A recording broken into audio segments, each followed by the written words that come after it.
Hello সবাই, কেমন আছো বলে ফেলো ঝটপট। আমি খুব ভালো আছি। আমি ঝুমুর নিয়ে এসেছি তোমাদের ঝুমুর ক্রিয়েশনসের পক্ষ থেকে আর একটি নতুন মিনি ব্লগ নিয়ে। Welcome to my channel Jhumur creations. এখন আমার চ্যানেলটি যারা সাবস্ক্রাইব করনি তারা কিন্তু প্লিজ সাবস্ক্রাইব করে দিও। দেখো, হঠাৎ করেই প্ল্যানিং হয়েছিল আমাদের মুভি দেখতে যাওয়ার, তো মানে কোনো ঠিক ছিল না। ও এসে বলছে চলো একটুখানি মুভি দেখে আসি, কলকাতা দেখে আসি। না, বললাম ঠিক আছে চলো। যদিও এটা অনেক আগের ভিডিও, অ্যাকচুয়ালি এডিট করা হয়নি, পোস্ট করা হয়নি। এগুলো টুকরো টুকরো ভিডিও আমি ঠিক দিয়েছিলাম, পোস্ট করা হয়নি এতদিনে, ফুল ভিডিওটা এডিট হয়নি। এর জন্য আমরা চলে গেছিলাম কেপিএস মলে।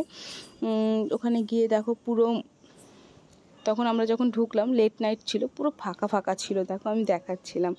তো আমরা যখন ঢুকে দেখলাম তখন জাস্ট মানে শুরু হয়ে গেছে, লেট হয়ে গেছিলো। হঠাৎ করে প্ল্যানিং হয়েছিল, বললাম না, লেট হয়ে গেছে। যাই হোক, দেখো 3D মুভি ছিল, এর জন্য চশমা পরে বসতে যায়। চশমাগুলো এত লুজ ছিল না, আমার চোখ থেকে বারবার খুলে পড়ে যাচ্ছিলো। আমাকে তো রীতিমতো এরকম শুয়ে শুয়ে দেখতে হচ্ছিলো। চলো, তোমরা কে কে সিনেমাটা দেখেছো জানিও। দেখা হবে আর একটি নতুন ভিডিওতে। টাটা।